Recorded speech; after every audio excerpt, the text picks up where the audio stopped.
Hey guys, it's Coach with April. Hope everyone's doing awesome. I just wanted to make this short video here and just kind of get on and really thank everybody who has watched any videos on my YouTube channel, maybe liked and subscribed to my YouTube channel, has been following me on my Coach with April Facebook page, or who has even reached out to me via coachwithapril@gmail.com.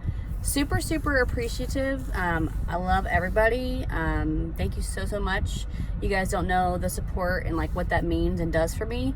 It really just kind of boosts and lets me know that, hey, what I'm really doing is working, it's worth it, and it just makes me feel really good.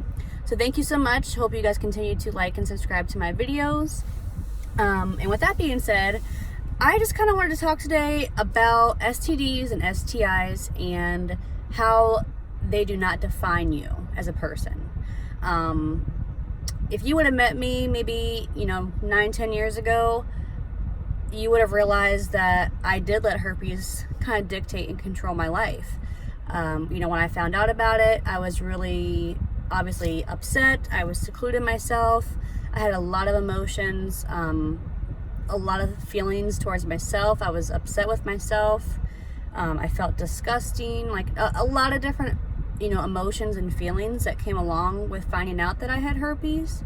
And it really took me some time to kind of break through those. And, I really wasn't like maybe you're watching my YouTube channel or you're watching, a video that I'm posting here, but I really didn't have a lot of people to kind of turn to. I didn't go to YouTube to find anyone who maybe was in the same boat as me.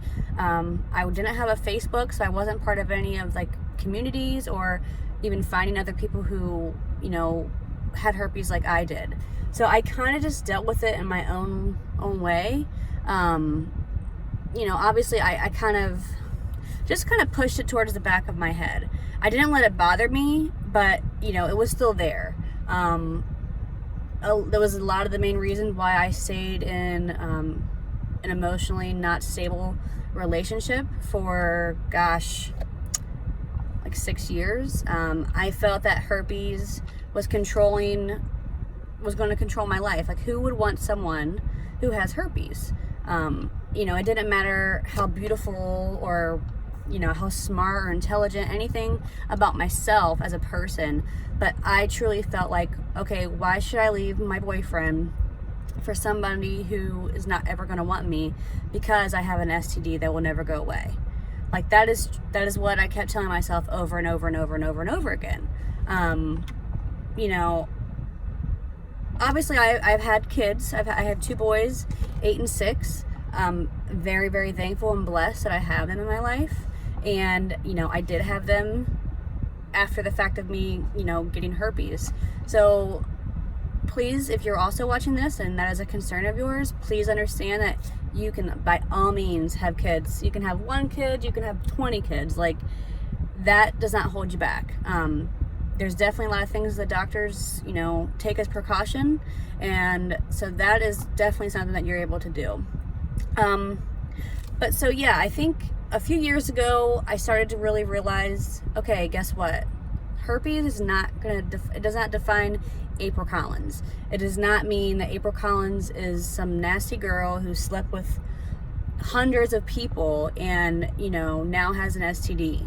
That is not what having an STD even means. You can get an STD from sleeping with someone one time. You can get an STD from being raped. You can get an STD for sleeping with someone who maybe was cheating on you. Like, the sky is a limit as far as, getting STDs or STIs. It doesn't stop at herpes. You can get chlamydia, syphilis, you can get AIDS, or HIV. All these different things that, is out there. And I think a lot of the main issues is that a lot of people, it's so taboo. People don't really talk about these things. During high school, sure, we had sex ed class. They showed me pictures of what chlamydia looked like, and I'm like, okay. Like, that does not make me go, oh my God, I don't want to have sex. Like, no.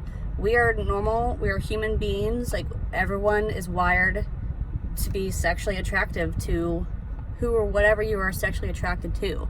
That is just natural. But what is not natural is the way that we shame people. You know, we shame them for having a STD. But why? It can happen to literally any of us. Do you think when I was, you know, in high school, 18, I wasn't sitting there thinking, you know, I really better be careful. I might get herpes. No, I wasn't worried about that, because when you're young, or even when you're older, you don't think that things will happen to you. But, you know, they can. And so that's what I really wanted to kind of talk about, was the fact that these STDs or STIs, they don't define me. So guess what? I had a great summer with my kids. We went on vacation. We went to Florida. We had a blast. And I took them to Kings Island like almost every weekend. We had so much fun, and I did not let herpes stand in my way of anything. It doesn't stand in my way of my job. You know, I work a normal job. I do everything like I would whether or not I had herpes or not.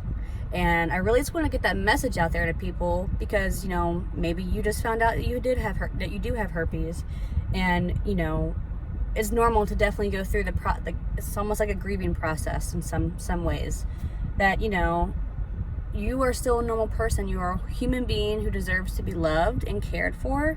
And no matter what STD or STI that you have, or, you know, is going to get cured for you, guess what? You are still you. And that does not define you. It does not shape you in any way, shape, or form.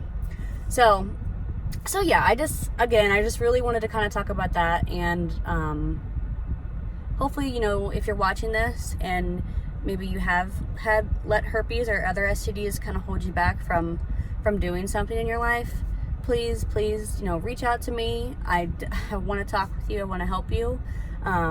Or even just shoot me a quick email or a comment.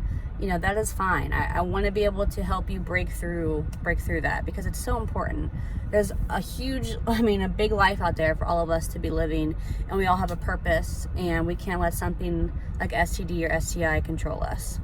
So hopefully, you know, moving forward in our lifetime, we will see more people being vocal about STDs and STIs. That's part of what I really want to do.